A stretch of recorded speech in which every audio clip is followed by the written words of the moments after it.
वाकई सशक्त हुआ है। आतंकवाद, नक्सलवाद एक छोटे दायरे में अब सिमटा हुआ है।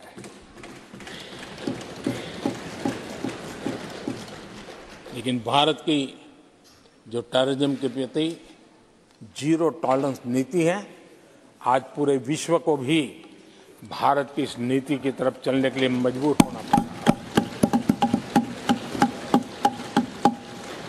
भारत की सेनाएं सीमाओं से लेकर के समंदर तक अपने सामर्थ्य को लेकर के आज भी थाक है।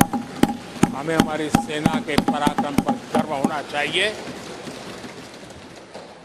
हम कितना ही उनके मोरल तोड़ने की कोशिश करें, मुझे मेरी सेना पर भरोसा है। मैंने उनके सामर्थ्य को देखा है। कुछ राजनेता सेना के लिए हल्के फुल्के शब्द बोल दें, इससे मेरे देश की सेना डिमोरलाइज होगी, ये सपनों में कोई रहते तो निकल जाए। देश के मूड को वो खत्म नहीं कर सकते। और किसी के एजेंट बन करके इस प्रकार की भाषा अगर कहीं से भी उठती है, देश कभी स्वीकार नहीं कर सकता है। और जो खुलेआम देश में अलग देश बनाने की वकालत करते हैं,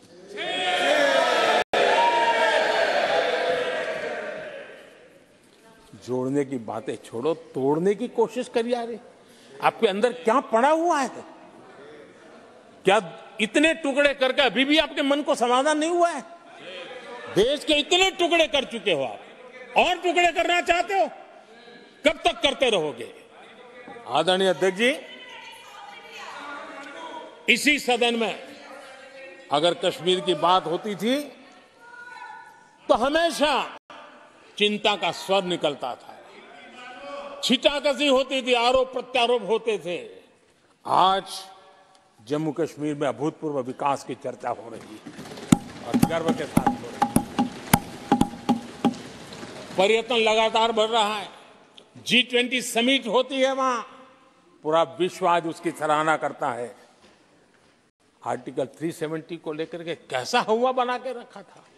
कश्मीर के लोगों ने जिस प्रकार से उसको गले लगाया है, कश्मीरी जनता ने जिस प्रकार से गले लगाया है, और आखिर के ये समस्या किसकी देन थी? किसने देश के माथे पर मारा था? किसने भारत के संविधान के अंदर इस प्रकार की दरार करके रखी हुई थी? आदरणीय अध्यक्ष जी, अगर नेहरू जी का नाम लेते हैं तो उनको बुरा लगता है, लेकिन कश्मीर को जो समस्याएं झेलनी पड़ी उसके मूल में उनकी ये सोच थी और उसी का परिणाम है देश को भुगतना पड़ा।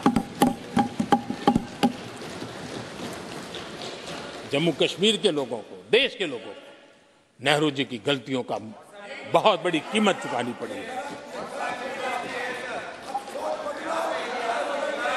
आदरणीय अध्यक्ष जी, वो भले गलतियां करके गए, लेकिन हम मुसीबतें झेल करके भी गलतियों सुधारने के लिए हमारी कोशिश जारी रखेंगे। हम रुकने वाले नहीं हैं। हम देश के लिए काम करने के लिए निकले हुए लोग हैं। हमारे लिए नेशन फर्स्ट है। आदरणीय अध्यक्ष जी, मैं सभी राजनीतिक दलों के नेताओं से आग्रह करूंगा, सभी माननीय सदस्यों से आग्रह करूंगा, भारत के जीवन में एक बहुत बड़ा अवसर आया है। वैश्विक परिवेश में भारत के लिए बड़ा अवसर आया है। एक नए आत्मविश्वास के साथ आगे बढ़ने का अवसर आया है। राजनीति अपनी जगह पे होती है, आरोप प्रत्यारोप अपनी जगह पर होता है, लेकिन देश से बढ़कर कुछ नहीं होता है। और इसलिए आइए मैं निमंत्रण देता हूं आपको, कंधे से कंधा मिलाकर के हम देश के निर्माण के लिए आगे बढ़े। राजनीति में किसी भी जगह पर रहते हुए भी राष्ट्र निर्माण में आगे बढ़ने में कोई रुकावट नहीं आती। अब इस राह को मत छोड़िए। मैं आपका साथ मांग रहा हूं, मां भारती के कल्याण के लिए साथ मांग रहा हूं। मैं विश्व के अंदर जो अवसर आया है उस अवसर को बुलाने के लिए आपका साथ मांगता हूं। मैं आपका सहयोग चाहता हूं। 140 करोड़ देशवासियों की जिंदगी को और समृद्ध बनाने के लिए और सुखी बनाने के लिए। लेकिन अगर आप साथ नहीं दे सकते हैं और अगर आपका हाथ ईंटें फेंकने पर ही तुला हुआ है, तो आप लिख करके रखिए, आपकी हर ईंट को मैं विकसित भारत की नींव मजबूत करने के लिए उठाऊंगा। आपके हर पत्थर को मैं विकसित भारत के जो सपनों को लेकर के आप चले, उसकी नींव मजबूत करने के लिए मैं लगाऊंगा और देश को हम उस समृद्धि की ओर लेके जाएंगे। जितने पत्थर उछाल लीजिए, आपका हर पत्थर भारत के समृद्ध, भारत के विकसित भारत के सपने को समृद्ध बनाने के लिए हर पत्थर को मैं काम में ले लूंगा। ये भी मैं आपको विश्वास दिलाता हूं। आदरणीय अध्यक्ष जी, मैं जानता हूं साथियों की तकलीफें मैं जानता हूं, लेकिन वो जो कुछ भी बोलते हैं मैं दुखी नहीं होता और दुखी होना भी नहीं चाहिए, क्योंकि मैं जानता हूं ये नामदार है, हम कामदार हैं और हम कामदारों को तो नामदारों से सुनना ही पड़ता है जी।